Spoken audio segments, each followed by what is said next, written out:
कार्तिक मास कथा 25वां अध्याय हो।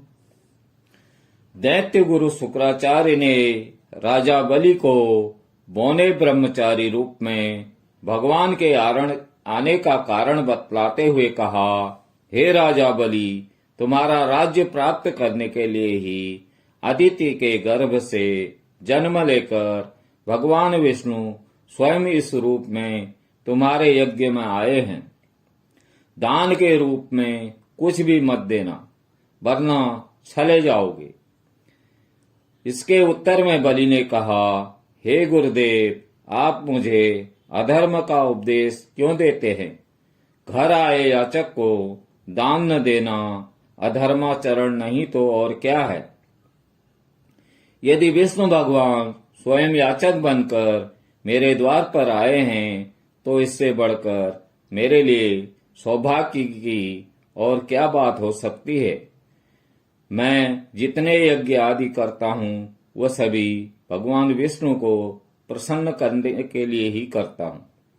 अतः बटुक रूप में वे जो कुछ मांगेंगे मैं अवश्य दूंगा। शुक्राचार्य और बलि में अभी वार्ता चली रही थी कि वामन भगवान राजा बलि के यज्ञ मंडप में आ गए। बलि ने अर्घादि देकर उनका यथोचित आदर सत्कार किया, फिर हाथ जोड़कर बोला, हे नाथ, आपके दर्शन पाकर मैं कृतार्थ हो गया।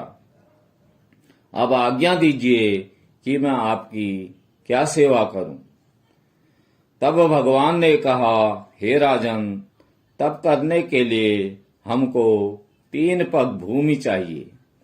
यह सुनकर राजा बलि ने हंसकर कहा, हे बटुक, तुमने यह क्या मांगा? कुछ धन, ग्राम, शहर, हाथी तथा घोड़े आदि मांगे होते। यह सुनकर वामन भगवान बोले, हे दैत्यराज, मुझे किसी प्रकार का प्रलोभन नहीं है।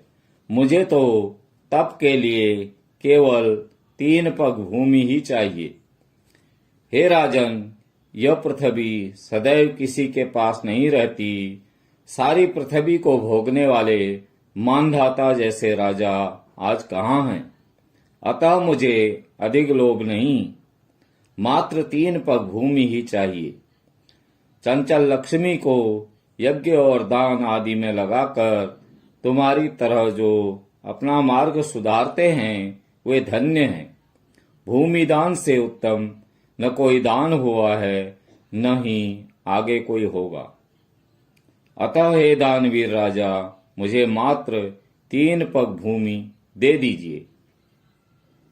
भगवान विष्णु ने राजा बलि को समझाते हुए आगे कहा, हे राजा बलि, इस संबंध में मैं तुम्हें एक प्राचीन इतिहास सुनाता हूँ। ध्यान पूर्वक सुनो। पहले ब्रह्मा कल्प में भद्रमती नाम का एक दरिद्र ब्राह्मण रहता था। उसके श्रुता, सिंधु, यशोमती, शोभा, कामनी तथा मालिनी नामक 6 स्त्रियां तथा अनेक पुत्र थे।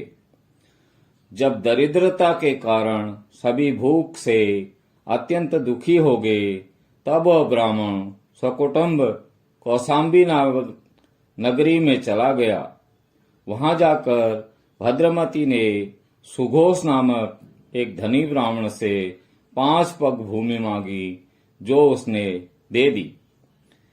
इसी 5 पद भूमि के दान के कारण उस सुबोध नामक ब्राह्मण को विष्णु का परम पद प्राप्त हुआ।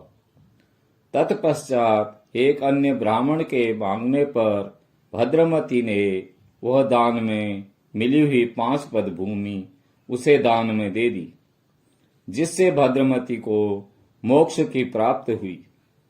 इसी कारण कहता हूँ, हे राजन, मुझे भी 3 पग भूमि दे दो, जिससे उसे किसी को देकर मैं भी मोक्ष का साधन प्राप्त कर सकूं। वामन भगवान के द्वारा प्रेरित करने पर राजा बलि गंगा सागर अर्थात टूटी वाला लोटा लेकर भूमि का संकल्प करने को तैयार हो गया। तब शुक्राचार्य जी तपोबल से अपना सूक्ष्म रूप बनाकर राजा बलि को संकल्प करने से रोकने के लिए गंगा सागर की टोटी में जल रोककर बैठ गए। वामन भगवान शुक्राचार्य की इस चाल को जान गए, अतः उन्होंने एक तेज नोक वाली कुसा लेकर लोटे की टोटी के छिद्र में डाल दी। इससे शुक्राचार्य की एक आंख फूट गई और टोटी से राजा की अंजलि में जल आ गया। राजा बलि ने 3 पग भूमि देने का संकल्प दे दिया। उसी समय भगवान विराट रूप धारण कर ब्रह्मलोक तक बढ़ गए और उन्होंने 2 पगों में सारा ब्रह्मांड नाप लिया। भगवान के पांव के अंगूठे से ब्रह्मांड फूट गया और फूटे हुए मार्ग से पानी के अनेक स्रोत बहने लगे। भगवान विष्णु का पैर उस जल में से धुलता रहा। वहीं लोक पावन जल ब्रह्मा आदि देवताओं को पवित्र करता हुआ सप्तर्षियों से सेवित सुमेरु पर्वत पर पड़ा तथा गंगा के नाम से विख्यात हुआ। इस प्रकार पतित पावनी गंगा की उत्पत्ति हुई, भगवान के चरणों से हुई, जिसके स्नान तथा स्मरण मात्र से जन्म जन्मांतर के पाप नष्ट हो जाते हैं।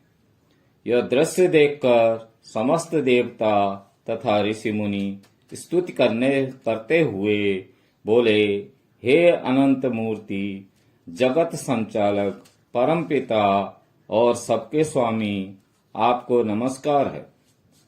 इस प्रकार स्तुति सुनकर भगवान ने सब देवताओं को उनका अपना अपना स्थान दिला दिया और बलि को रसातल भेजते हुए उसे वरदान दिया कि अग्नि के बिना मंत्रोच्चारण के जो हवन किया जाएगा वह तथा कुपात्र को अपवित्रता से दिए गए दान का फल तुम्हें प्राप्त होगा। इस प्रकार भगवान ने देवताओं को सुंदर स्वर्ग तथा बलि व अन्य दैत्यों को पाताल दिया। इतना कृत्य करके विराट भगवान पुनः बावन रूप हो गए। तब समस्त देवताओं और ऋषि मुनियों ने भगवान की पुनः स्तुति की। इति 25वां अध्याय समाप्तम्।